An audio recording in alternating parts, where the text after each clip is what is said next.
History है ना।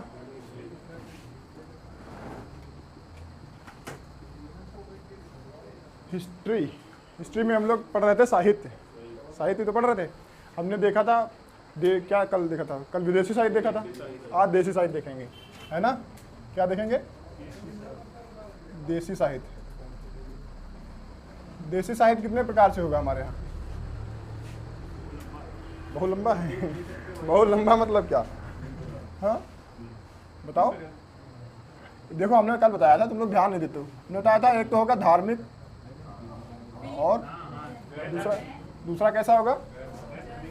गैर धार्मिक, है ना। ऐसा ही तो था। अच्छा, धार्मिक वाले में हमने बताया था 2 कैटेगरी होंगी। ये तो इनका हो गया देसी साहित्य के 2 भाग। अब धार्मिक वाले में भी हमने 3 कैटेगरियां कर दी थी। कौन कौन सी? एक तो था ब्राह्मण साहित्य, है ना, ब्राह्मण साहित्य, और यहाँ पे जैन और बौद्ध, है ना, जैन साहित्य और बौद्ध साहित्य, यही तो था। और इधर गैर धार्मिक वाले में क्या था? बहुत कुछ था गैर धार्मिक में। गैर धार्मिक बहुत बड़ा साहित्य है, बहुत ज़्यादा है ना। तो हम थोड़ा थोड़ा देख लेते हैं, फिर तुमको हम एक PDF दे देंगे प्रिंट करके, रट लेना, है ना। क्या ही पढ़ोगे, उसमें नाम ही बताएंगे कि ये साहित्य है, इनके ये लेखक हैं, यही है ना। जो पढ़ने वाला, जो हमको जानना है कि इसके अंदर क्या है, वो ये वाला है कि बौद्ध धर्म में क्या बताया गया है, या ऐसा जैन धर्म में क्या बताया, ये हम धर्म अलग से पढ़ेंगे, वहाँ पर डिटेल में पढ़ेंगे। ब्राह्मण वाला हम अलग से पढ़ेंगे नहीं, है ना। इसमें वेद हैं, पुराण है, यही सब है। ये सब हम यहीं पे ख़त्म करके आगे बढ़ जाएंगे, क्योंकि ये आगे आने वाला नहीं है।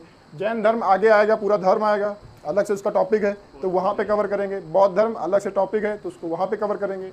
पर ब्राह्मण धर्म या सनातन धर्म अलग से कोई टॉपिक नहीं है, तो इसको हम यहीं पे क्लियर करते चलेंगे। और इसका तुमको हम PDF दे देंगे। इसमें गैर धार्मिक वाली किताबें कौन सी आएंगी? हाँ, तुमने अर्थशास्त्र सुना है? अर्थशास्त्र क्या है? अर्थशास्त्र। अर्थशास्त्र में क्या बताया गया होगा? पहले ये बताओ, अर्थशास्त्र को लिखा किसने है? चाणक्य ने लिखा है। बहुत सही। बताओ अर्थशास्त्र के बारे में अंदर क्या लिखा होगा? अर्थशास्त्र नाम से कुछ आइडिया लग रहा है कि इसमें क्या होगा? क्या बताया होगा चाणक्य ने? शास्त्रों का अर्थ बताया होगा। इकोनॉमिक्स के बारे में बताया होगा, मतलब अर्थ के बारे में। ऐसा लगता है ना, नाम से लगता है अर्थ मतलब पैसे वाली बातें होंगी, ऐसा कुछ नहीं है इसमें सब राजनीति है ना। ये राजनीति की किताब है। तो बताओ दुनिया की सबसे पहली राजनीति की किताब कौन सी है? अर्थशास्त्र नहीं है। दुनिया की सबसे पहली राजनीति की किताब अर्थशास्त्र नहीं है। कौन है? मनुस्मृति। दुनिया की सबसे पहले राजनीति की किताब कौन सी है? मनुस्मृति। अच्छा, मनुस्मृति के बारे में बहुत बवाल रहता है। कुछ लोग मानते हैं, कुछ लोग नहीं मानते हैं, कुछ लोग मानते हैं, बहुत कट्टर मानते हैं, है ना। मनुस्मृति को ना मानने वालों के लिए तर्क यही है कि उसमें वर्ण व्यवस्था दी गई है ना, वो भी जन्म के आधार पर, ठीक है। और इसी के आधार पर वो लोग उसका खंडन करते हैं कि ये गलत है ना। पर ये तो हुई गलत चीज़ें। बहुत सारी अच्छी चीज़ें हैं जो हम आज भी फॉलो करते हैं मनुस्मृति की, है ना। तो ज़्यादातर तुम्हारे साथ यही होगा कि तुम दुनिया में कितने भी अच्छे काम कर लो, अगर एक गलती से तुमने गलत काम किया तो दुनिया तुमको उसी गलत काम से याद रखेगी, तुम्हारी सारी अच्छाइयाँ भूल जाएगी, है ना। तो अर्थशास्त्र क्या है? ये अर्थ की बात नहीं करता है, ये राजनीति की बात करता है ना। इसमें सारी राजनीति की बातें लिखी गई हैं, पर ये दुनिया की पहली राजनीति की किताब नहीं है। अच्छा, एक किताब है मालविकाग्नि मित्रम, सुना है? ये किसने लिखा है? जिसने ये लिखा है उसी ने एक और किताब लिखा है अभिज्ञान शाकुंतलम। ये पता होगा सबको, हाँ? नहीं पता किसी को? ये दोनों ही किताब एक ही आदमी ने लिखा है। अभिज्ञान शाकुंतलम में एक अभिज्ञान नाम का लड़का था और एक शकुंतला नाम की लड़की थी। इन दोनों की केमिस्ट्री बायोलॉजी से होते हुए फिजिक्स तक पहुंच चुकी थी। वही कहानी इसमें बताई गई है। इसको लिखा किसने है? कालिदास ने। कालिदास को जानते हो नहीं जानते हो? जानते हो ना। अच्छा, एक किताब तुमने सुनी होगी पंचतंत्र, किसने लिखी है? ये वाला थोड़ा थोड़ा तुमने पढ़ा भी होगा शायद, अगर पंचलाइन पढ़ी है। पंचतंत्र किसने लिखा है? विष्णु शर्मा, है ना। तो तुमको ऐसे ही बहुत सारे नाम होंगे, ऐसी बहुत सारी किताबें तुमको हम बताते जाएंगे, उनके हम साहित्यकार बताते जाएंगे। तो इसमें बताने वाला कुछ विशेष मेरे हिसाब से नहीं है। तुमको हम PDF दे देंगे, तुम लोग याद कर लेना, है ना। इसके अंदर कुछ बताने वाला नहीं है। तो इसकी तुमको हम PDF दे देंगे। जो बताने वाला है वो हम बता देते हैं, ठीक है, जो समझाने वाला है। जैसे हम बौद्ध धर्म की बात करें, थोड़ा बड़ा कर लेते हैं इसको, दूर दूर कर लेते हैं, है ना। हाँ बताओ, बौद्ध धर्म के बारे में बताओ कुछ। लो बढ़िया के चक्कर में और नहीं चल रहा है, कोई बात नहीं, ऐसा तुमको तो दिखते रहेगा, वीडियो में नहीं दिखेगा, दिखेगा। हाँ बताओ, बौद्ध धर्म के बारे में बताओ कुछ।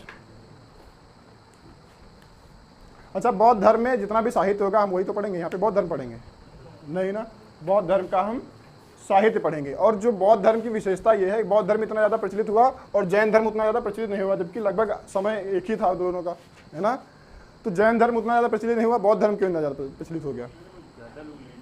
ज़्यादा लोग क्यों ले लिए हैं? तुम कोई चीज़ लेते हो, किताब लेने जाते हो, तुम कोई किताब क्यों लेते हो? कौन सी किताब ले लेते हो?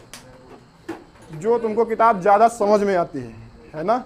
अभी तुम किताब लेने जाओगे, CBSE वालों की बात अलग है ना। अगर हिंदी बोर्ड की बात करें, जो यूपी बोर्ड से है या और कोई दूसरे बोर्ड से, तो वो क्या करते हैं, हिंदी वाला सिलेबस लाएंगे, CBSE वाला इंग्लिश वाला लाएंगे। जो जिसको जिस लैंग्वेज में समझ में आएगा वो वही किताबें लेगा। धर्म के साथ भी ऐसा ही है, जो जिसको जैसा समझ में आएगा वो वैसा ही लेगा, ठीक है ना। तुम यार शैतानी कर रहे हो यहाँ पे। तो बौद्ध धर्म जो है, बौद्ध धर्म उस समय के पाली भाषा में लिखा गया है ना। बौद्ध धर्म का क्या है, पाली एक भाषा है ना। बौद्ध धर्म के सारे उपदेश भगवान बुद्ध ने पाली भाषा में दिए हैं, और पाली भाषा उस समय आम जनमानस की भाषा होती थी, है ना। जो पढ़े लिखे ज़्यादा उच्च वर्ग के लोग होते थे वो संस्कृत बोलते थे, जिनको ब्राह्मण कहते थे, है ना। पर संस्कृत सबके लिए आसान नहीं होती थी। सबके लिए आसान है, आज भी संस्कृत आसान नहीं सबके लिए, नहीं है ना। सभी को आती है संस्कृत? नहीं आती है। पर हिंदी सबको आती है, क्योंकि वो आम जनमानस की भाषा है, वो सबको पता होती है। पता होती नहीं पता होती। वैसे ही उस समय हिंदी नहीं थी, तब क्या था, पाली। तो भगवान बुद्ध ने यही किया कि हम इसको क्या करेंगे, सारे उपदेश हम आम जनमानस की भाषा में ही देंगे, जिससे लोग समझ सकें, है ना। वैसे बहुत ज्ञान की बातें ब्राह्मण साहित्य में भी कही गई हैं, पर वो सब क्या है, संस्कृत में है, इसलिए लोग उसको समझ नहीं पाते। अगर तुमको ब्राह्मण साहित्य पढ़ना होगा तो तुमको संस्कृत आना जरूरी होता है, कंपलसरी होना चाहिए। पर भगवान बुद्ध ने क्या किया, पाली भाषा में ही सारा कुछ लिख दिया, और अपनी सारे उपदेश भी पाली भाषा में ही दिए, जिससे आम जनमानस को समझने में आसानी रही। इसलिए बौद्ध धर्म ज़्यादा प्रचलित हो गया, है ना। अब जैन धर्म की बात करें तो इसमें जितने भी साहित्य है वो प्राकृत भाषा में है ना। ये थोड़ा उससे क्लिष्ट हो जाती है, क्लिष्ट मतलब थोड़ा उससे कठिन हो जाती है। किससे? पाली से, है ना। ये लगभग थोड़ा संस्कृत जैसी ही लगती है ना। तो इसमें थोड़ा कठिन था, लोगों को समझना थोड़ा मुश्किल हो रहा था, इसलिए ये वाला धर्म उतना ज़्यादा प्रचलित नहीं हुआ। दूसरी एक और बात थी, ये वाला कठिन भी बहुत है ना। इसमें निर्वाण प्राप्त करना बहुत मुश्किल का काम है ना। बताएंगे आगे, बस वही धर्म आने वाले हैं, ये बस साहित्य खत्म कर दें फिर शुरू करते हैं यहाँ पे। अच्छा बताओ, बौद्ध धर्म का साहित्य की बात करें अगर, तो बौद्ध धर्म के साहित्य में किसी को पता है क्या साहित्य है? कोई किताब, कोई पुस्तक, कुछ नाम याद हो तो? हाँ, अंगुत्तर निकाय। अंगुत्तर निकाय इसमें है,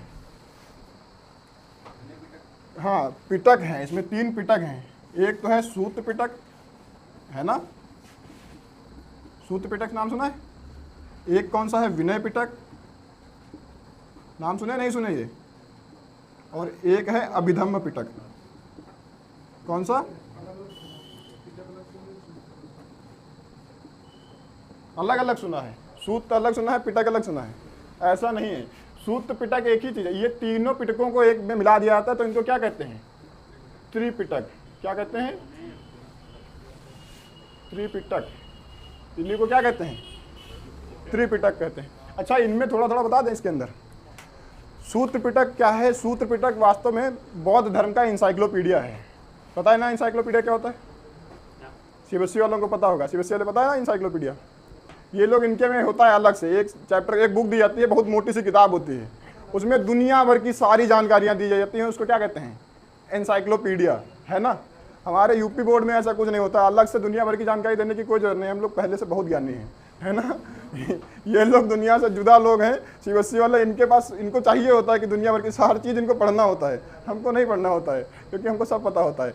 वैसे ही क्या है, बौद्ध धर्म का इंसाइक्लोपीडिया किसे कहते हैं? बौद्ध धर्म का त्रिपिटक नहीं पागल, सूत पिटक को। ये लड़कियां दिमाग खोल के नहीं बैठती हैं, इसीलिए लड़कियों पे वहाँ ज़्यादा कमेंट आते हैं। सूत्र पिटक क्या है? बौद्ध धर्म का इंसाइक्लोपीडिया है। बौद्ध धर्म के बारे में तुमको सब कुछ अगर जानना है तो क्या होगा, तुमको सूत्र पिटक पढ़ना पड़ेगा। इसी को कहते हैं बौद्ध धर्म का इंसाइक्लोपीडिया। इंसाइक्लोपीडिया एक ऐसी किताब जिसमें दुनिया भर की बहुत सारी चीज़ें बताई जाती हैं, वो क्या होता है? इंसाइक्लोपीडिया, है ना। विनय पिटक की बात करें तो विनय पिटक क्या है? नाम से कुछ अंदाजा लग रहा है विनय पिटक क्या होगा? हाँ, नाम से विनय मतलब विनती करना। जैसे तुम लोग क्लास में आते हो तो क्या करते हो? मे आई कम इन सर, है ना। यूपी बोर्ड में तो माई कम इन सर होता है, लड़कियों का लड़कियों का अच्छा सही रहता है, बड़े प्यार से मे आई कम इन सर, है ना। तो वैसे ही होता है, जब तुम जाते हो तो कहीं भी एंट्री करते हो किसी कहीं दूसरे के क्षेत्र में, तो क्या करते हो? उससे परमिशन लेते हो, विनती करते हो कि आ जाए। जैसे क्लास में जाते हो तो टीचर से परमिशन लेते हो, मे आई कम इन सर, क्या अंदर आ जाए सर जी, है ना। तो क्या करते हो? विनती करते हो कि आ जाए, क्या ना आ जाए। अगर मना कर देगा तो तुमको बाहर खड़ा रहना पड़ेगा। वैसे ही अगर तुमको बौद्ध धर्म में एंट्री करना है तो क्या करना पड़ेगा? विनती करना पड़ेगा। मतलब तुमको बौद्ध धर्म में प्रवेश लेने की जानकारी कहाँ से मिलेगी? विनय पिटक से, है ना। वो पूरा लॉजिक है समझाने का, केवल विनय पिटक नाम से याद रखो। विनय मतलब विनती करना, और तुम भी जब विनती करते हो तभी तुमको किसी चीज़ के अंदर आने दिया जाता है ना। वैसे ही बौद्ध धर्म में तुमको एंट्री करना है तो विनय पिटक से तुमको उसकी जानकारी होगी। अब बात करते हैं अभिधम्म पिटक। इसमें क्या होगा बताओ? ये है सबसे मेन, जो भी भगवान बुद्ध ने बातें कही हैं। ये चल नहीं रहा है, इसको क्या समस्या है? इसकी प्रेमिका महबूबा मासूका कहाँ है? इसकी मासूका ये है, देखो। प्रेमी नहीं, प्रेमी बीमार है, फिर भी इसकी मासूका बिल्कुल टनाटन चल रही है ना। अभिधम्म पिटक, इसमें क्या है? इसमें दर्शन दिया गया है। क्या है? हाँ, दर्शन मतलब क्या होता है? जो भी ज्ञान की बातें होती हैं ना, वो सब क्या है? इसमें ही दिया गया है। इसमें अभिधम्म पिटक में जितने भी बौद्ध धर्म में भगवान बुद्ध ने जो भी बातें की हैं, जो भी ज्ञान दिया है, वो सब किसमें लिखा हुआ है? अभिधम्म पिटक में। ये एक दर्शन शास्त्र है ना, जो समाज के बारे में बताता है, जीवन के बारे में बताता है। वो सारे ज्ञान की बातें किसमें है? अभिधम्म पिटक में है, ठीक है ना। अब बात करें, अब तीनों पिटक हो गए हैं, अब हम इनकी बात ले लेते हैं अविरल की। इन्होंने कहा था अंगुत्तर निकाय, ठीक है ना। क्या कर रहे हो? तोड़ फोड़ कर रहे हो? कैमरा मत हिला देना कोई लोग, तुम लोग यही करते हो, वीडियो इधर से उधर हो जाता है। अंगुत्तर निकाय किस धर्म का है? हाँ, ये भी अंगुत्तर निकाय भी बौद्ध धर्म से ही संबंधित है। अंगुत्तर निकाय में ही 16 महाजनपदों के बारे में जानकारी दी गई है। 16 महाजनपद पता है ना? 16 महाजनपदों में सबसे बड़ा महाजनपद मगध, है ना। तो यही इसी अंगुत्तर निकाय में ही 16 महाजनपदों के बारे में जानकारी दी गई है। अच्छा, आप बात करें कि ललित विस्तार, एक किताब है ललित विस्तार, इसमें क्या दिया गया है? ललित विस्तार, इसमें 16 महाजनपदों के बारे में जानकारी दी गई है। क्या है?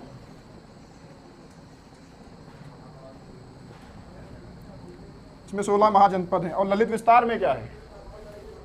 ललित विस्तार में भगवान बुद्ध के जीवन के बारे में है ना। हाँ, पूरे जीवन के बारे में बिल्कुल विस्तार से बताया गया है ना। किसमें बताया गया है?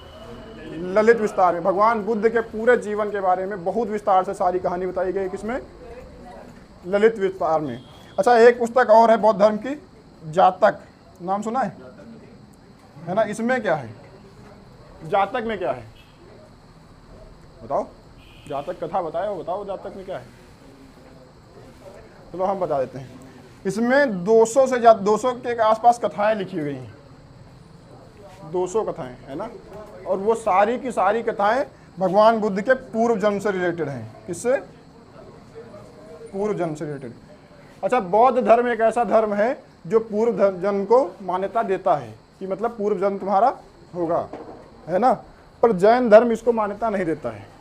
बौद्ध जैन धर्म कहता है कि तुम्हारा पूर्व जन्म नहीं होगा, जो भी तुमको कर्म करने हैं इसी जन्म में करो, और जो कांड करने हैं वो भी इसी जन्म में कर लो, है ना। हाँ, सनातन धर्म मानता है पूर्व जन्म को, है ना। वो तो पूरा काल चक्र बताता है, चलता रहता है। वो सनातन धर्म जो ब्राह्मण साहित्य है वो बताता है कि 4 युग हैं, और हर युग में तुम बार बार जन्म लेते रहोगे, और वो युग भी बार बार कंटिन्यू करते रहेंगे। किसी ने रामायण पढ़ी है? उसमें उत्तरकांड है, उत्तरकांड में बताया गया है कि ये 4 जो युग हैं ये बार बार कंटिन्यू घूमते रहते हैं, बार बार। हाँ, और सेम सारी घटनाएं वैसे के वैसे ही होती हैं, जैसा अभी हो रहा है ऐसा फिर पहले हो चुका है, और आगे भी फिर ऐसे ही होगा, वो ये कहता है कौन से कांड में, क्या फायदा, वो कंटिन्यू चलता रहता है। अच्छा, किसी ने पढ़ा है रामायण तो ध्यान से पढ़ना, उसमें पढ़ना क्या कहानी थोड़ी ना है कि तुम बैठ गए हो पढ़ रहे हो, उसका पूजा पाठ कर रहे हो, वो नहीं है, उसको पढ़ना तुमको समझना है ना। तो जातक में क्या है, भगवान बुद्ध की पूर्व जन्म की लगभग 200 कथाएं किसमें दी गई हैं, जातक में दी गई हैं। अंगुत्तर निकाय में क्या दिया गया है, हाँ 16 महाजनपदों की जानकारी हमको अंगुत्तर निकाय से मिलती है। ललित विस्तार में क्या है, भगवान बुद्ध के जीवन को पूरे विस्तार से उसमें बताया गया है, तो उसमें ललित विस्तार में 3 पिटक हैं, सूत पिटक, विनय पिटक और अभिधम्म पिटक। तीनों को पता रहेगा। सूत पिटक मतलब इंसाइक्लोपीडिया है ना, और विनय पिटक मतलब एंट्री के लिए तुमको जानकारी जो चाहिए होगी, और अभिधम्म पिटक मतलब इसमें सारे ज्ञान की बातें जो भी भगवान बुद्ध ने बताई हैं वो सब इसमें रहेंगी। और अच्छा, बात करें जैन धर्म के बारे में, तो इसका कोई बताओ जो साहित्य तुमको पता हो। जैन, हाँ, भगवती सूत्र, ठीक। और अच्छा, 12 अंग नाम सुना है, ये लो, हम अभी कह दिए थे इसका प्रेमी बीमार है, तो ये भी बीमार हो गई, इसको जानकारी नहीं थी हमको लगता है। 12 अंग, 12 अंग नाम सुना है, हाँ, 12 उपांग है, 12 अंग 12 उपांग, ये नाम सुने नहीं किसी ने, क्या बातें कर रहे हो। 12 अंग 12 उपांग किसी ने नाम सुना है, 12 अंग नहीं नाम सुना, 12 उपांग, ये 12 अंग सुने हो कहाँ से, देखो 12 अंग 12 उपांग ये सब इसी जैन धर्म के ही साहित्य हैं, है ना। एक नाम सुना होगा तुमने, कल्प सूत्र। कल्प सूत्र सुना है कि नहीं सुना है।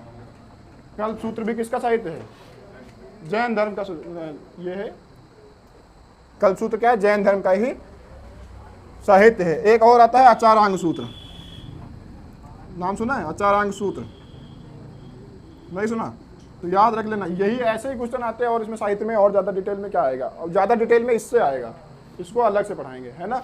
इसमें ऐसे ही आएगा कि ये वाला साहित्य किस धर्म से संबंधित है। तो आचारांग सूत्र किससे संबंधित है, कल्प सूत्र किससे संबंधित है, 12 अंग और 12 उपांग। अच्छा, पुराण किससे संबंधित है, वो ब्राह्मण साहित्य से संबंधित है, पर आदि पुराण इससे संबंधित है।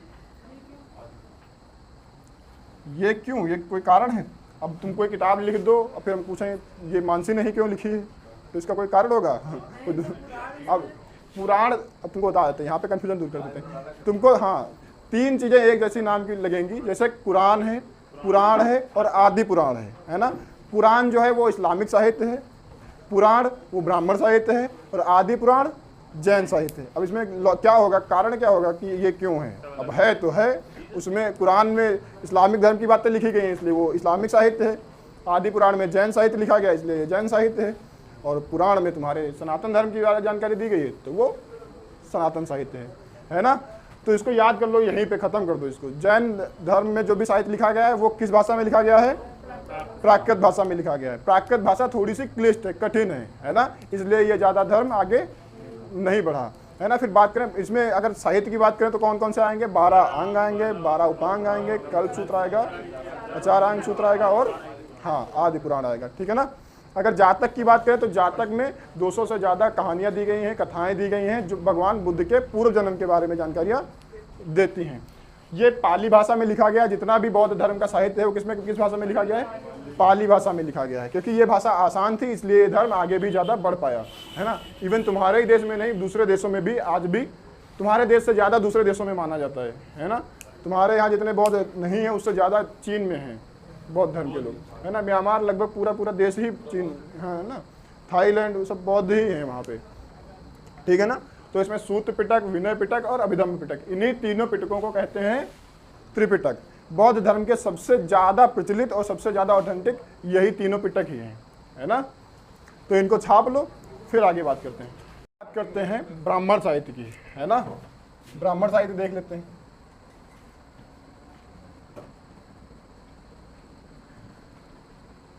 ब्राह्मण साहित्य में हमको पढ़ने होंगे वेद, वेदांग, पुराण, उपनिषद, ये सब पढ़ना होगा, है ना। और ये भी पढ़ना होगा कि इसके अंदर से क्या क्या है, क्योंकि इससे बहुत अंदर से जानकारी तुमसे पूछी जाती है। जैसे पूछ लिया जाएगा कि जो गायत्री मंत्र है ये किस में है, किस वेद में है ना, ऐसे क्वेश्चन आ जाएगा।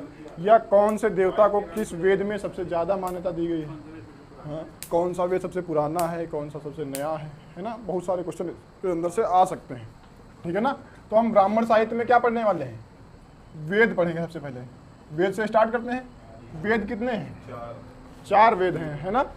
अच्छा, वेद को लिखा किसने है, वेदों की रचना किसने की है और वेद को लिखा, दोनों अलग अलग शब्द हैं। देखो हम बताएं, वेद की अगर रचना की बात की जाए तो ये अपरुषेय हैं। कैसे हैं, अपुरुषेय। अपुरुषेय मतलब जिसको किसी भी पुरुष ने नहीं लिखा, मतलब मानव कोई ऐसा नहीं है जिसने इसको लिखा हो, मतलब देवताओं के द्वारा ये रचित हैं। अब देवताओं के द्वारा रचित हैं तो ऐसा क्या हुआ, भगवान आए होंगे लिखने के लिए, ऐसा कुछ नहीं हुआ होगा। केवल ये हुआ होगा कि इनके जो मंत्र हैं, इनके जो उक्तियां हैं, उनको भगवान ने रचना उनकी की होगी, है ना। वो लोगों के द्वारा लोगों के पास आए होंगे, कैसे, सुना करके, कैसे प्रकार से अध्ययन किया होगा, कि सुना होगा। पहले ऐसे ही तो अध्ययन होता था, क्या लिखित होता था, पहले कुछ नहीं लिखित होता था, कागज़ तो बहुत बाद में बना है, तो लिखित कैसे होगा। तो ऐसा लिखित कुछ भी नहीं होता था, सुना करके। जैसे तुम्हारे घर में कथाएं होती, तुम लोग पूजा छोड़ो, तुम लोग जो दादियों से कहानियाँ सुनते हो, है ना, क्या वो कहीं पर लिखी हुई कहानियाँ हैं, नहीं, उन्होंने अपने दादी से सुनी होगी, तुमने अपनी दादी से सुनी है, तुम अपने फिर पोतों को सुनाओगे, तो ऐसे वो कहानियाँ आगे बढ़ती जाएंगी। मतलब सुन कर वो कहानियाँ आगे बढ़ती जाती हैं। अभी इनको अगर कोई लिख देगा तो लिखेगा कोई बाद में, बनाने वाले ने नहीं लिखा होगा, है ना। तो इन वेदों को जिसने रचना की होगी वो अपुरुषेय, मतलब पुरुषों ने इसकी रचना नहीं की है, देवताओं के द्वारा इसकी रचना हुई है। पर इसका संकलन किया गया है, मतलब बाद में लिखा गया है। संकलन मतलब बाद में सारे मंत्रों को एक साथ इकट्ठा कर करके लिखा गया है कहीं पे। तो किसने लिखा है, नहीं। अगर बात करें तो कृष्ण द्वैपायन वेद व्यास ने, किसने, कृष्ण द्वैपायन वेद व्यास, ठीक है ना। संकलन किसने किया है, हाँ। अगर रचना की बात की जाए कि वेदों की रचना किसने की है, हाँ, तब वो अपुरुषेय हो जाता है, तब रचना देवताओं ने की है, पर उसका संकलन किसने किया है, तो वेद व्यास ने किया है ना। अब बात करें तो वेद हैं कितने, 4 वेद हैं, है ना। इधर वेद लिख लेते हैं, वेद कितने हैं, 4। कौन कौन से, सबसे पुराना वेद ऋग्वेद, है ना। सबसे पुराना वेद कौन सा है, ऋग्वेद, है ना। फिर उसके बाद में दूसरा सबसे पुराना, हाँ नहीं, अथर्ववेद तो सबसे नया है, सामवेद है। कौन सा है, सामवेद। उसके बाद में आता है यजुर्वेद, है ना। शुरुआत में यही केवल 3 ही वेद थे, ठीक है ना। ये 3 वेद लगभग थोड़े ही समय के अंतर पे लिखे गए हैं। शुरुआत में केवल 3 ही वेद थे। इसके बाद में चौथा वेद लगभग 300 से 400 साल बाद लिखा गया है ना। अरे बता रहे हैं ना, अभी देखो तीनों वेद जो हैं पहले केवल यही 3 वेद थे, है ना। इसलिए इनको क्या कहते थे, वेदत्रयी। क्या कहते थे, वेदत्रयी, है ना। अगर तुमसे पूछा जाए वेदत्रयी से कौन बाहर वेद है, तो 4 ऑप्शन होंगे कि कौन वेदत्रयी में नहीं आता है। तो वेदत्रयी में कौन नहीं है, अथर्ववेद नहीं है, क्योंकि अथर्ववेद की रचना लगभग 300 से 400 साल बाद में हुई है ना, अथर्ववेद, ठीक है ना। इतना समझ में आ रहा है। ये भी सब हैं, सभी अपुरुषेय, पर इनका संकलन बाद में किया गया है, ठीक है ना। इतना समझ में आ रहा है। अब देखो इनको क्या है, ये तीनों जब लिखे गए थे तो तुमने देखा होगा, जब कोई भी माइथोलॉजिकल कोई सीरियल देखते हो या कुछ भी आता है, रामायण महाभारत ऐसा कुछ देखते हो, तो तुमने देखा होगा ऋषि मुनि जो दिखाते हैं वो दिखाते हैं जंगल में ही बैठते हैं। ऐसा हुआ कभी महल में दिखा दिया हो या अच्छे घर में कहीं बैठ के पूरे गाँव के बीच में या पूरे समाज में ऐसे रहते हैं। ज़्यादातर वो लोग कहाँ रहते हैं, जंगल में, है ना। और जंगल को कहते हैं अरण्य। संस्कृत में जंगल को क्या कहते हैं, अरण्य कहते हैं, है ना। तो इनको किसी ऋषि ने ही संकलन इनका किया है ना।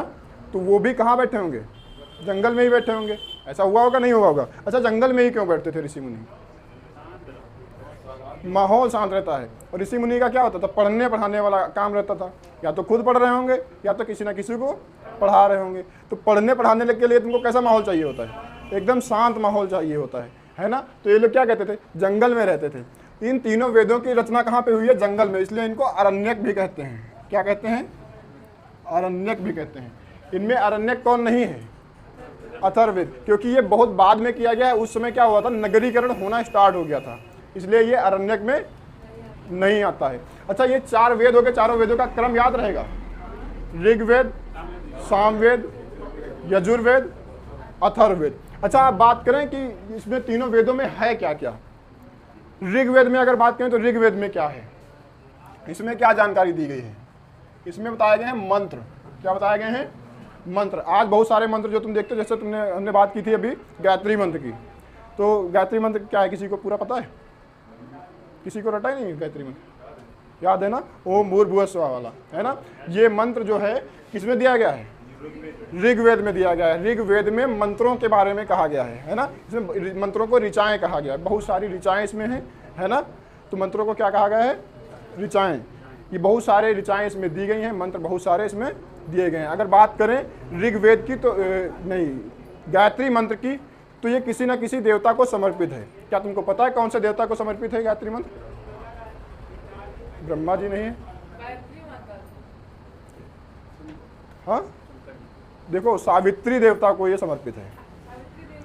हाँ, सावित्री नहीं, डाउट है कोई? सावित्री देवता किसे कहते हैं पता है? भगवान सूर्य को कहते हैं, है ना। तो ये भगवान सूर्य को समर्पित है। ये जो गायत्री मंत्र हमारा है, ये किससे समर्पित है? भगवान सूर्य को समर्पित है। ये हम अभी डिटेल में पढ़ेंगे, पर थोड़ा थोड़ा देख लेते हैं। अभी ऋग्वेद में क्या है? मंत्र हैं। अच्छा, सामवेद में बात की जाए तो सामवेद में क्या होगा? यहाँ पे इधर लिख दें, सामवेद में क्या होगा? सामवेद में संगीत बताया गया है। क्या बताया गया है? संगीत। अच्छा, संगीत के तुमको सुर पता है? संगीत के कितने सुर हैं? हाँ, संगीत के 7 सुर हैं। हाँ, कितने सुर हैं? तुमने कितने बताए थे? नहीं, 12 नहीं, नहीं, देखो बताए 8 कैसे हो जाते हैं? इधर देखो, ऐसे होता है, सा होता है, फिर रे, फिर गा, फिर मा, फिर पा, फिर दा, फिर नी, और फिर सा आ जाता है, तब वो 8 हो जाते हैं, है ना। वो घूम के सर्किल हो जाता है पूरा, सा रे गा मा पा दा नी, फिर सा, फिर वो सर्किल वही होता है। संगीत कहता है कि ये जितने भी स्वर हैं संगीत में, ये संगीत में ही बताया गया है। इसमें क्या बताया गया है कि जितना भी संगीत निकलता है केवल इन्हीं 7 स्वरों से निकलता है। इनके बाद, इनके अलावा कोई भी ध्वनियाँ नहीं है। इन्हीं 7 ध्वनियों से ही पूरा संगीत बन जाता है, ठीक है ना। वही बताया गया, इन्हीं को तुम क्रम से लगा लोगे तो संगीत बन जाएगा। हाँ, इसमें से गाना गा के दिखाए हैं क्या? मतलब पूरा पूरा पैसा वसूल है यहीं से, है, और इनको गाना गा के सुना है। तो संगीत के बारे में किसमें बताया गया है? सामवेद में बताया गया। अब इनको गाना सुनाएंगे हम। चलो, अच्छा, यजुर्वेद की बात करें तो यजुर्वेद में क्या है बताओ?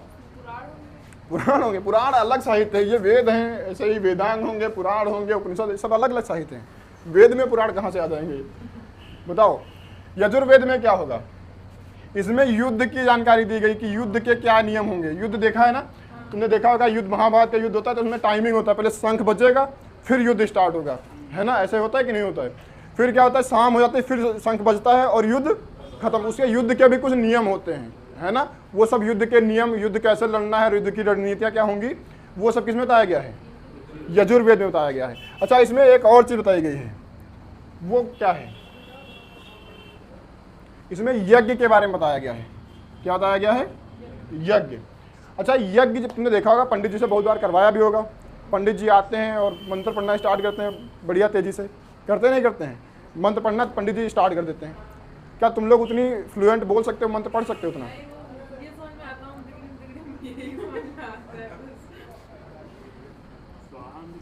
ओम गिड़िम गिड़िम गिड़िम समझ में आता खाली, बस। देखो, पंडित जी के लिए वो आसान है क्योंकि वो रोज उसका इस्तेमाल कर रहे हैं, है ना। रोज वो उसी का उच्चारण कर रहे हैं, इसलिए उनके लिए वो आसान है। तुम लोग उससे फैमिलियर नहीं हो क्योंकि तुम लोग उसका इस्तेमाल नहीं कर रहे हो, है ना। अगर तुम भी संस्कृत उतना पढ़ने लगोगे तो तुम्हारे लिए भी आसान हो जाएगा। सेम वैसे ही जैसे तुम लोग जो पढ़ रहे हो वो पंडित जी के लिए कठिन है ना। और ये तुम्हारे लिए आसान क्योंकि तुम वो रोज कर रहे हो, है ना। वो अपने अपने काम पे है, जो तुम काम करने लगते हो वो तुमको आसान लगने लगता है। अच्छा, देखा होगा पंडित जी पढ़ रहे होते हैं बड़ी लय में, अच्छा लगता है सुनने में, है ना। संस्कृत बोल रहे हैं, मन करता है पीछे से म्यूजिक दे दिया जाए, गाना बन जाए पूरा। हाँ, आंखें बंद करके बस जुटे होते हैं मंत्र पढ़ने में, पीछे से म्यूजिक दे दिया जाए, ऐसा लगेगा संगीत बन गया सारे काम। आज पंडित जी से सुन लेने जाके, है ना, म्यूजिक अपना तुम दे देना, तुड़ी तुड़ी तुड़ी ना करना, है ना। और हमसे कह रहा है कि चलिए सुनाओ, गाना सुना दो इसमें से बना के कोई। सारे संगीत के जो म्यूजिक के इंस्ट्रूमेंटल जो सुर होते हैं ना, वो इंस्ट्रूमेंट की बात कर रहे हैं, अगर उनसे जो सुर निकलते हैं वो इन्हीं से निकलते हैं। क्लासिकल सिंगिंग इसी से होती है। शास्त्रीय संगीत किसी ने सुना है? अगर सुना होगा तो उनको पता होगा इसी से, हाँ उस पे आता है, तो उसी से सारे संगीत के सुर निकलते हैं, है ना। तो तुमने देखा होगा पंडित जी जब करते हैं तो बिल्कुल ऐसा लगता है, यज्ञ जब करवा रहे हैं तो बिल्कुल संगीत में लग रहा है, पोएट्री लगने लगती है, ऐसा लगता है पोएट्री चल रही है। हिला दिया, मतलब क्या ही बताएं, हाँ कुछ भी। तो पंडित जी जब कर रहे होते हैं तो क्या लगता है, वो संगीत लगने लगता है, ऐसा लगता है पोएट्री चल रही है। तो यज्ञ वाला सिस्टम कैसा लगता है, पोएट्री वाला। पर क्या युद्ध को ऐसे गा गा के बताएंगे, युद्ध के नियम? हाँ, तो वो तो संगीत हो नहीं सकता। हो सकता है? नहीं हो सकता। तो उसको कहानी के तरीके से बताना पड़ेगा, एक्सप्लेन करना पड़ेगा। जैसे तुम निबंध लिखते हो या कोई बात समझाते हो, वैसे तुमको प्रोज में लिखना पड़ेगा, जिसको तुम पद्य कहते हो, है ना। तो यही एकमात्र यजुर्वेद एकमात्र ऐसा वेद है जिसको गद्य और पद्य दोनों में लिखा गया है। ये बात समझाने के लिए तुमको यहाँ तक खींच के लाए थे। तो ये क्या है, गद्य और पद्य दोनों में लिखा गया है। गद्य पद्य जानते हो ना, सीबीएसई वालों को बता दें, देखो पता है ना सीबीएसई वालों को भी। अरे वाह, सीबीएसई वाले आजकल ज़्यादा एडवांस हो रहे हैं। गद्य मतलब प्रोज और पोएट्री, है ना, कविता भी होगा और कहानी भी, ठीक है ना। तो यही मात्र एक ऐसा वेद है जो गद्य और पद्य दोनों में लिखा गया है। सीबीएसई वाले स्मार्ट हो रहे हैं, तुम लोग खच्चरों बेइज्जती कराओगे हैं। अभी तुमसे पूछ देंगे इंग्लिश का एक फ्रेज देकर के तो नहीं बता पाओगे, इनको गद्य पद्य पता है। अथर्ववेद की बात करें, अथर्ववेद में क्या है? अथर्ववेद मतलब जहाँ अर्थ की बात आ जाए तुरंत धन पैसा, मतलब आज यहाँ जितने भी लोग हैं सब पैसा पैसा है। तू पैसा पैसा करती है, सुना रहे गाना सुनो। हाँ चलो, अथर्ववेद में क्या बताया गया है? पैसे के बारे में कुछ भी जानकारी नहीं है। हाँ? राजनीति के बारे में नहीं है। हाँ? अच्छा, अर्थ मतलब ये इंग्लिश का है, इंग्लिश का निकाल लिए कि अर्थ होगा तो पृथ्वी होगी, पृथ्वी के बारे में जानकारी दिए होंगे। इसमें चिकित्सा के बारे में जानकारी दिए हैं, कहा के बारे में। हाँ, इसमें चिकित्सा जो भी तुम कहते हो ना, जड़ी बूटियों वाली जितना भी इलाज होता है, कौन सा इलाज होता है? आयुर्वेद, हाँ वही वाला, हाँ वही चिकित्सा वाली सारी जानकारी किसमें है?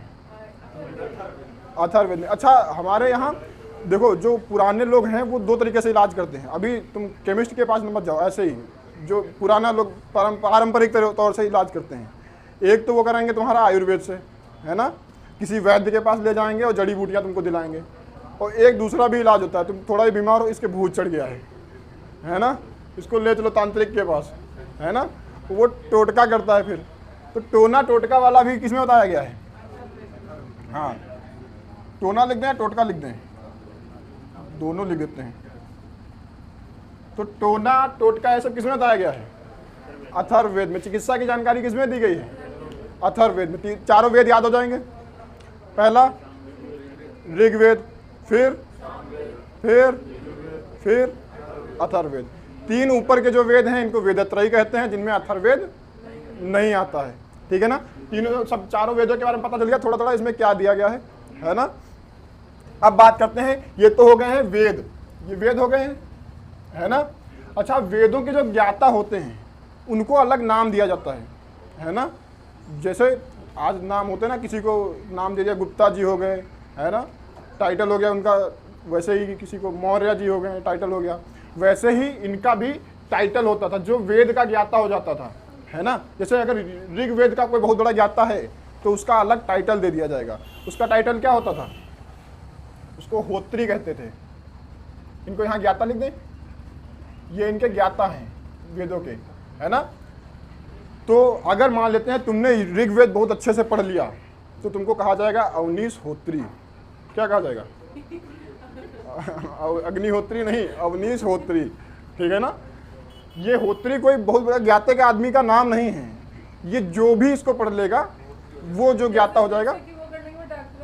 हाँ, जैसे ही तुम डॉक्टरी का MBBS कर लेते हो उसके बाद में तुम्हारे पास आगे डॉक्टर लग जाता है, या PhD कर लेते हो तो तुम्हारे नाम के आगे डॉक्टर लग जाता है। वैसे ही तुम अगर इसको बहुत अच्छे से पढ़ लोगे, ऋग्वेद को बहुत अच्छे से तुमने पढ़ लिया, इसके ज्ञाता हो गए, तो तुम्हारे नाम के आगे क्या लग जाएगा?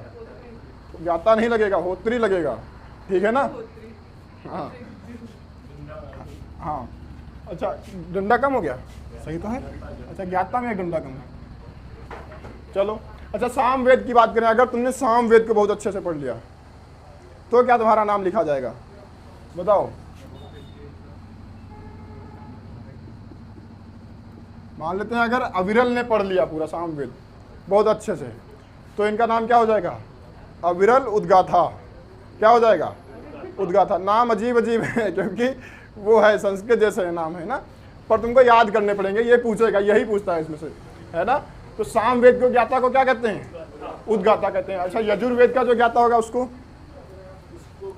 ये और कठिन है, ये विकास को नाम देंगे। इसका नाम है अध्वर्यु। अगर विकास ने यजुर्वेद का जानकारी ले लिया, युद्ध यज्ञ इन सब के मामले में निपुण हो गए, तो फिर क्या हो जाएंगे ये? हाँ, विकास अध्वर्यु, है ना? अच्छा अथर्ववेद की बात करें, ये किसको दे दें? अनुज को दे देते हैं। अगर अथर्ववेद की चिकित्सा के बारे में इनको अच्छी जानकारी हो गई, टोना टोटका करने लगे, यहाँ आए लहसुन प्याज लेकर के, है ना, मिर्चा लेकर, नींबू लेकर के आए, यहाँ पे पानी छिड़क रहे हैं, चले तुम मुर्गा बन गए, है ना, तुम चूहा बन जाओ, है ना? तो कल से अनुज यही काम करेंगे। अनुज को फिर कल से क्या कहेंगे? इनको फिर हम ब्रह्मा कहेंगे। क्या कहेंगे? हाँ, अनुज ब्रह्मा, है ना? मतलब इनको टोना टोटका की जानकारी पूरी हो चुकी है, ठीक है ना? तो अथर्ववेद का अगर कोई ज्ञाता है तो उसको क्या कहेंगे? ब्रह्मा। अनुज ब्रह्मा नहीं कहेंगे। अगर अनुज ने जानकारी ले ली तो अनुज को कहेंगे, ठीक है ना? तो ऋग्वेद का ज्ञाता, बोलते रहो, याद यही करना है क्योंकि बाद में नहीं याद होगा, हमको पता है। ऋग्वेद का ज्ञाता, यजुर्वेद का ज्ञाता, मतलब हाँ सीक्वेंस चेंज हुआ, तुरंत लाइन से पढ़ते जाना, हमको पता था।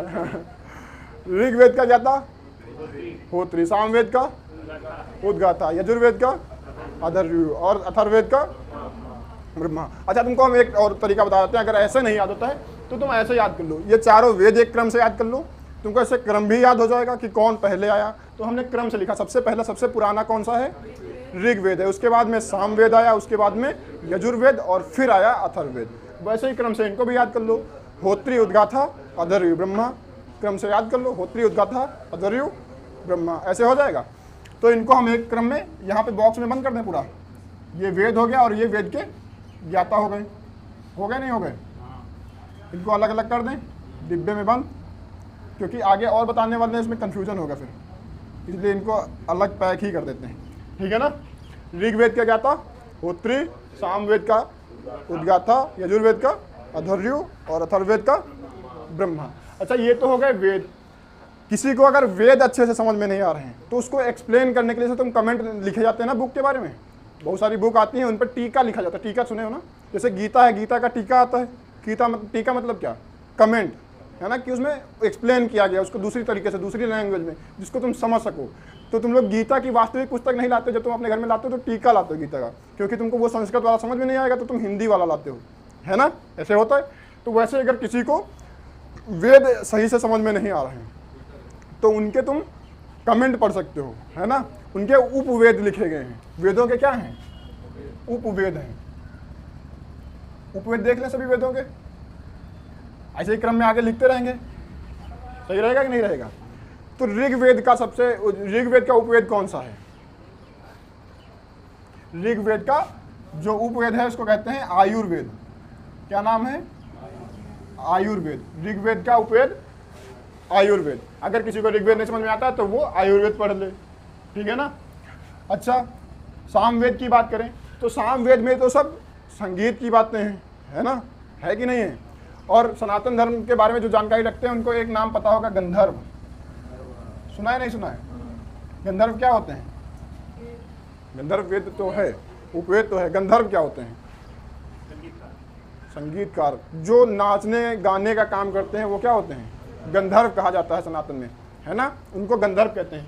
इन्हीं से आया था गंधर्व विवाह का प्रचलन। गंधर्व विवाह जानते हैं सभी लोग? क्या होता है गंधर्व विवाह? हम मुंडी हिलाए थे, बताओ क्या होता है गंधर्व विवाह के बारे में? सुना है किसी ने? नहीं सुना? सुना है तो बताओ क्या होता है गंधर्व विवाह? हाँ बताते हैं। गंधर्व विवाह वही होता है जिसको तुम प्रेम विवाह कहते हो। भाग के शादी कर लिया वो क्या है? हाँ, वही गंधर्व विवाह है, ठीक है ना। तो इसको याद रखना, संगीत से संबंधित हैं ये लोग, गंधर्व लोग, है ना, नाचने गाने का उनका काम है। तो हाँ, गंधर्व विवाह कर लिए हैं, ठीक है ना। यजुर्वेद की बात करें, यजुर्वेद में हमने क्या बताया था, इसमें क्या होगा, लड़ाई होगी, युद्ध होगा, है ना। तो युद्ध में क्या जरूरत, उस समय जब पहले युद्ध होता था सबसे ज़्यादा जरूरी क्या होता था, शस्त्र जरूरी। कौन सा शस्त्र? श्री राम को ही ले लें, रामायण में जो युद्ध हुआ है, महाभारत में जो युद्ध हुआ है, सब धनुष बाण के लिए है। धनुष बाण ही सबसे फेमस था, तो इसको कहते हैं धनुर्वेद। क्या कहते हैं? धनुर्वेद, ठीक है ना। इसमें अब युद्ध की बात हो रही, यजुर्वेद है, यजुर्वेद में क्या होगा, युद्ध होगा। और युद्ध को एक्सप्लेन कैसे करेंगे, धनुर्वेद में, है ना। धनुष ही मेन था सबसे ज़्यादा, तो इसमें क्या करेंगे, इसका उपवेद कौन सा हो जाएगा, धनुर्वेद। अच्छा, इसका उपवेद कौन सा होगा, ब्रह्मावेद। बताओ, नहीं पता? इसका होता है शिल्प वेद। हाँ, तो शिल्प चिकित्सा का भी तो एक फॉर्म है शिल्प। हाँ, टोटका भी तो एक कला है, टोटका भी तो एक कला है। अभी कल अनुज करके दिखाएगा अपनी कला, आज सीखेगा जाके अथर्ववेद पढ़ेगा, ठीक है। तो शिल्प मतलब क्या है, जिसमें चिकित्सा के बारे में जानकारी सब कुछ दिया गया है। तो शिल्प वेद क्या है, अथर्ववेद का उपवेद है ना। टीका कह सकते हो या कमेंट कह सकते हो, पर यहाँ पे तुमको क्या कहना है, उपवेद ही कहना, क्योंकि ये उपवेद है ना। वेद तुमको बता दिए हैं, अभी तुम उपवेद में चल रहे हो। वो आयुर्वेद एक चिकित्सा की पद्धति का नाम है, ये आयुर्वेद एक वेद का नाम है, एक पुस्तक का नाम है जिसमें वेद लिखा गया है, उपवेद जिसको कहते हैं, ठीक है ना। इस ऋग्वेद के बारे में एक्सप्लेन किया गया है अच्छे से। नहीं कह सकते, अंश कैसे कह सकते हो, अंश तब होता जब इसमें से उठा करके वैसे का वैसा रख दिया जाता, तब वो अंश होता। इस जैसे एक पूरी किताब है, ठीक है ना, उसमें इंग्लिश में सब कुछ लिखा है, पर तुमको कुछ समझ में नहीं आ रहा है। अब हिंदी में कोई आए, उसको एक्सप्लेन कर दे, एक लाइन लिखी, उसको एक लाइन पे 4 लाइनें तुमको समझाए, इधर उधर का एग्जाम्पल भी दे दे कि ऐसे समझे, सर तुमको हम यहाँ समझाते हैं, सारी बातें हमारी कोई रिकॉर्ड करके वैसे का वैसा लिख दे, तो वो क्या हो जाएगा। जैसे तुमको हम पॉलिटी पढ़ाते हैं, पॉलिटी में संविधान पढ़ाते हैं, संविधान में तुमको हम वैसे का वैसे तो नहीं पढ़ाते हैं जैसे लिखा है, समझाते हैं, इधर उधर से बहुत सारे एग्जाम्पल भी ले लेते हैं। वो सारे एग्जाम्पल को लेकर के, मेरे समझाने के तरीके को लेकर के सारा कुछ डिटेल में लिख दिया जाए, जिससे हमको नहीं, अगर हम नहीं भी रहेंगे तो तुम वो किताब पढ़ करके भी जो हमारा बोला हुआ सारे शब्द हैं उसको पढ़कर भी अच्छे से समझ सकते हो। समझ सकते नहीं समझ सकते हो, तो वो क्या हो जाएगा, उसके ऊपर वो कमेंट हो जाएगा मेरा, जो मैं कह रहा हूँ वो क्या है मेरा, वो मेरा कमेंट है, जो मैं इसको एक्सप्लेन करने की कोशिश कर रहा हूँ। वैसे ही वेद है, इसको एक्सप्लेन किया गया है। अगर ये नहीं समझ में आता है तो तुम उसके उपवेद समझ सकते हो, है ना। अच्छा, इनके भी ज्ञाता होते हैं, उपवेदों के भी ज्ञाता होंगे। अभी सही लिखा है, अभी डंडा अंडा लगा कि नहीं लगा है, समझ के ना बाद में डंडा नहीं लगा है। बताओ, इनके जो ज्ञाता होंगे उनको क्या कहेंगे। आयुर्वेद का अगर कोई ज्ञाता है तो उसको क्या कहेंगे, नहीं, वो तो अगर इसको अगर होत्री कह देंगे तो फिर कंफ्यूजन नहीं हो जाएगी कि ऋग्वेद के ज्ञाता हो भाई साहब कि आयुर्वेद के ज्ञाता हो, हैं, दोनों में अंतर है ना। तो इसके ज्ञाता को कहते हैं प्रजापति। हाँ, इसके ज्ञाता को क्या कहते हैं, आयुर्वेद का ज्ञाता क्या होगा, प्रजापति, ठीक है ना। और गंधर्व वेद का ज्ञाता, गंधर्व वेद याद हो जाएगा तुम लोगों को, भूलोगे नहीं। क्या बताएं, प्रजापति, सेनापति, ठीक है। इसके ज्ञाता को कहते हैं नारद। क्या कहते हैं अच्छा, नारद से कैसे याद हो जाएगा, नारद को देखा है, वीणा लिए होते हैं, नारायण नारायण करते जाते हैं, और हाथ में वीणा रहता है। वीणा भी संगीत का ही सिस्टम है, और संगीत किस में है, सामवेद में। सामवेद का उपवेद कौन सा है, गंधर्व वेद। हाँ, गंधर्व लोग भी तो संगीत ही लिए घूमते हैं, वो भी डांस करते हैं, संगीत करते हैं, वो सब क्या है, नारद डांस करते हैं। हाँ। हमको नहीं दिखाया, ये हमारे साथ धोखा हुआ है। नारद ने हमारे साथ धोखा किया है, हमको नहीं दिखाया डांस, महंसी को अलग से दिखाया। चलो, कहाँ पे देख लिए नारद का तुम डांस। नागिन डांस कर लेते नहीं कर लेते हैं, नहीं कर पाते हैं। हाँ? चलो ठीक है, धनुर्वेद की बात करें तो धनुर्वेद में क्या होता है बताओ। इसके जो इसके ज्ञाता होंगे वो क्या, कौन होंगे, विश्वामित्र का नाम सुना है, कौन थे विश्वामित्र, साधु थे, ठीक, साधु थे मान लेते हैं। ये साधु होने से पहले क्षत्रिय राजा थे एक, तो पता है ना। और इनको बड़ा घमंड था, क्षत्रियों में बड़ा घमंड रहता है अपने आप पे, है ना। ये एक बार गए वशिष्ठ के आश्रम में, वशिष्ठ गुरु हैं जिन्होंने राम को शिक्षा दी है ना। तो ये वशिष्ठ के आश्रम में गए और वहाँ पे इन्होंने एक गाय देख ली जिसका नाम था कामधेनु, है ना। कामधेनु गाय देख ली। अब इनका मन हुआ कि यार हमको ये चाहिए। पहले तो इन्होंने मांगा कि वशिष्ठ जी हमको ये गाय दे दीजिए, पर उन्होंने कहा ये गाय नहीं है, और कुछ तुम मांग लो, उनको दे देंगे, बस गाय मत मांगो। तो इनको लगा कि इनके अपमान कर रहे हैं, राजा को मना कर रहे हैं, है ना। तो ये बिल्कुल क्रोधित हो गए, कहा कि युद्ध करेंगे, तुमको मार पीट के ले जाएंगे, लेकिन ले जाएंगे हम गाय, है ना। अब युद्ध करने आ गए। अब सोचो वशिष्ठ जिन्होंने श्री राम को शस्त्र चलाना सिखाया है, तुम उनसे लड़ने जा रहे हो, है। ये इनको लगता था कि हम बहुत बड़े योद्धा हैं, हरा देंगे, ये तो एक पंडित ही तो हैं, है ना, पढ़ाते घूम रहे हैं, टीचर हैं, टीचर को नॉर्मली ले लिया। अच्छा, टीचर को कभी नॉर्मली नहीं लेना चाहिए, है ना। अध्यापक सामान्य नहीं होता है। अध्यापक वो है जिसके विकास और विनाश दोनों उसकी गोद में पलते हैं, है ना। तुम में से ही कोई ऐसा होगा जो उन्नति करेगा, इस देश के लिए उन्नति करेगा, है ना। और इसमें से कुछ ऐसे भी होंगे जो इस पूरे सृष्टि को भी नष्ट कर सकने की क्षमता रखते होंगे।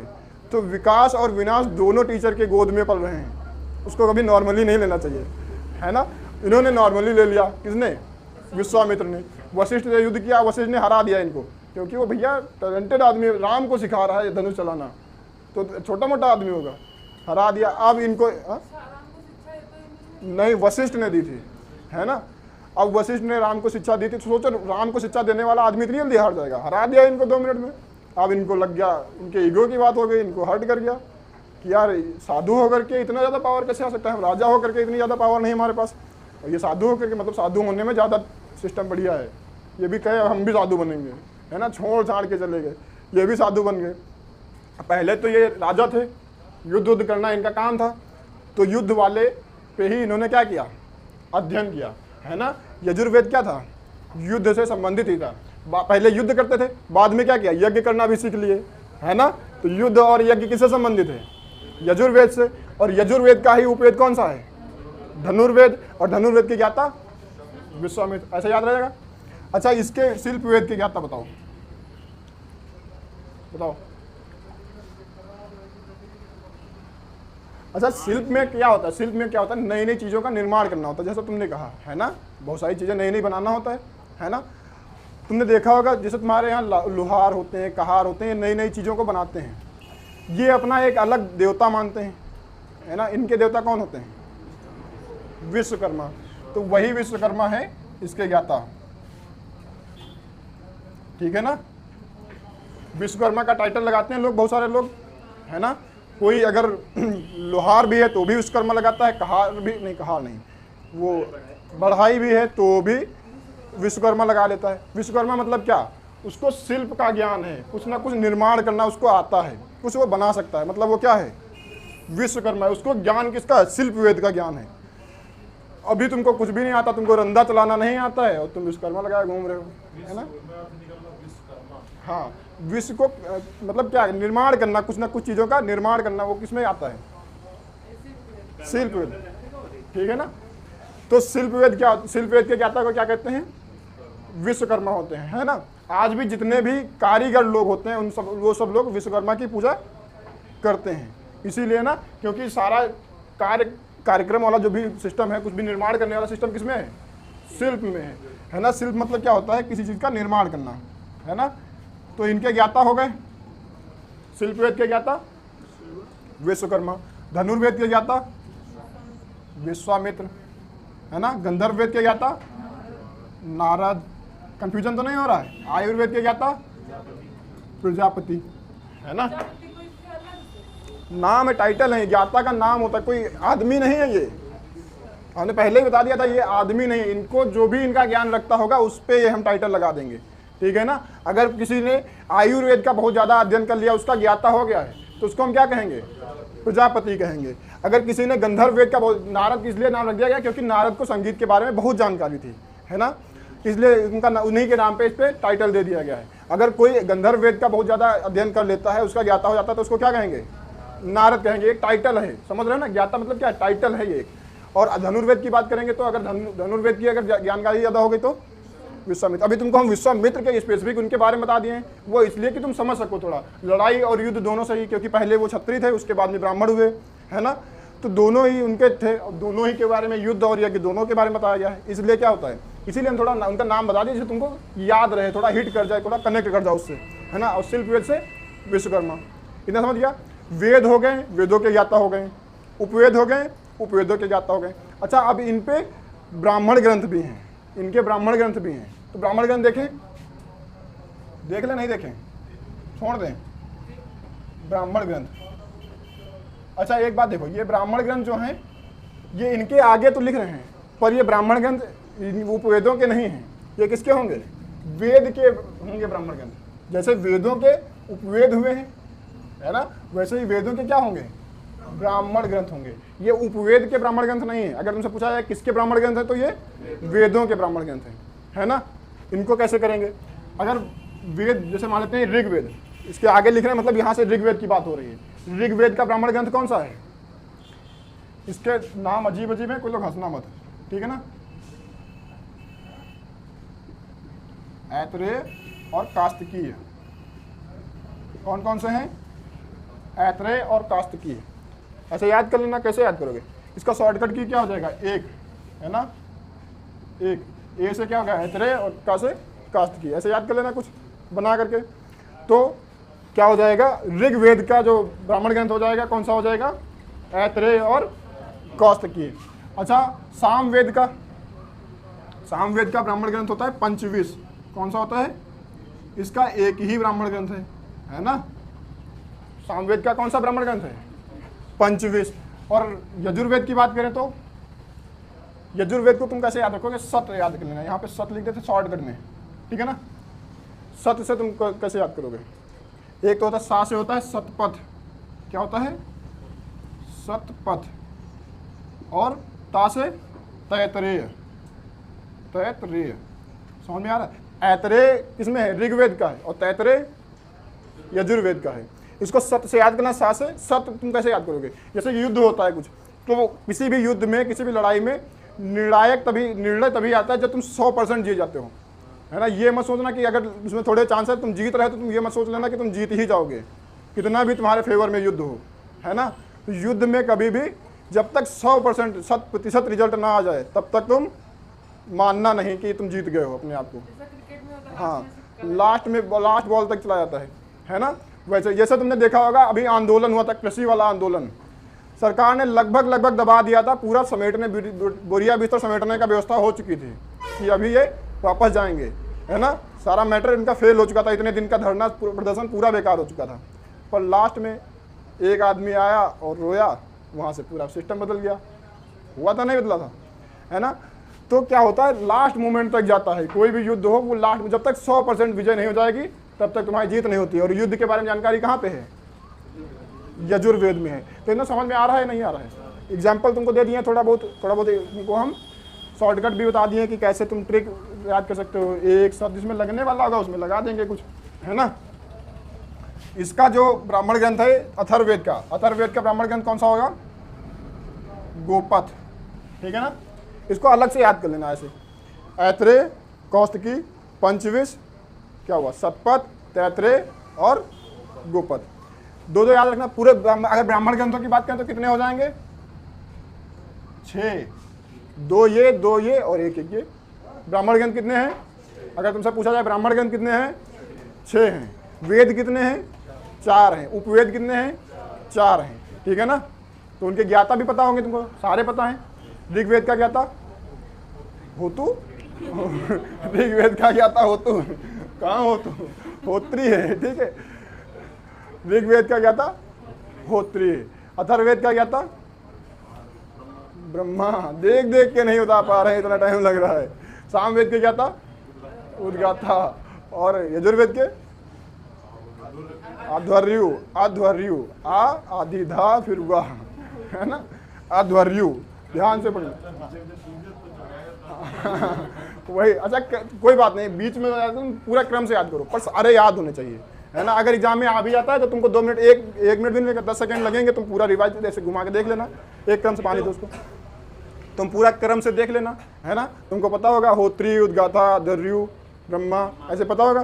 तुम क्रम से अपना लगा लेना कि पहले ये वाला वेद था, फिर ये वाला वेद आएगा, फिर ये, है ना। ऋग्वेद, सामवेद, यजुर्वेद, अथर्ववेद, इधर लगा लेना होत्री, उद्गाथा, दर्यु, ब्रह्मा, से क्रम से लगा लेना। कोई भी होगा तुमको पता चल जाएगा। अच्छा, इसमें ऐसे भी आ सकता है, कूट दिया जा सकता है कि इसको इससे मिलान करो, है ना, आराम से हो जाएगा क्योंकि तुमको चारों पता होंगे, है ना। आराम से मिलान कर सकते हो कि कौन से वेद का कौन सा ज्ञाता है ना। या फिर ऐसे कूट दे दिया जाए कि कौन से वेद का कौन सा उपवेद है या उपवेद का कौन सा ज्ञाता है, ऐसे दे दिया जा सकता है। ऐसे भी दे दिया सकता है कौन से वेद का कौन सा ब्राह्मण ग्रंथ है ना। तो इसमें बहुत सारे क्वेश्चन कवर हो रहे हैं।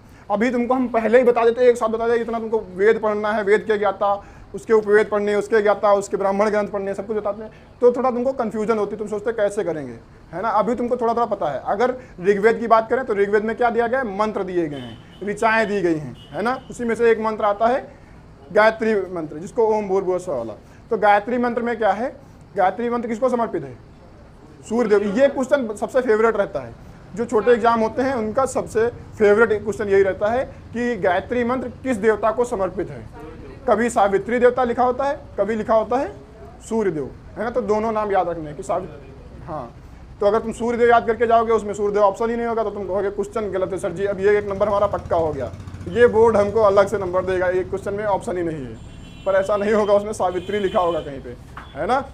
तो जितने भी मंत्र हैं वो सब ऋग्वेद में है ना। संगीत के बारे में चर्चा सामवेद में किया गया है, और यजुर्वेद में क्या किया गया है, यज्ञ और युद्ध के बारे में बात किया गया। यही एकमात्र ऐसा वेद है जिसको गद्य और पद्य यानी प्रोज और पोएट्री दोनों में लिखा गया है ना। फिर अथर्ववेद की बात करें तो ये वेदत्रयी में नहीं आता, इसकी रचना बहुत बाद में की गई है, ये आरण्यक में भी काउंट नहीं होता है। इधर समझ में आया। अथर्ववेद में चिकित्सा के बारे में बताया गया, टोना टोटका के बारे में बताया गया, शिल्प के बारे में बताया गया, यही सब चीज़ें किसमें बताई गई हैं, अथर्ववेद में बताई गई हैं। तो इतना कंफर्म रहेगा, याद हो जाएगा सबको, ये याद होना। अभी किसको याद है पूरा का पूरा?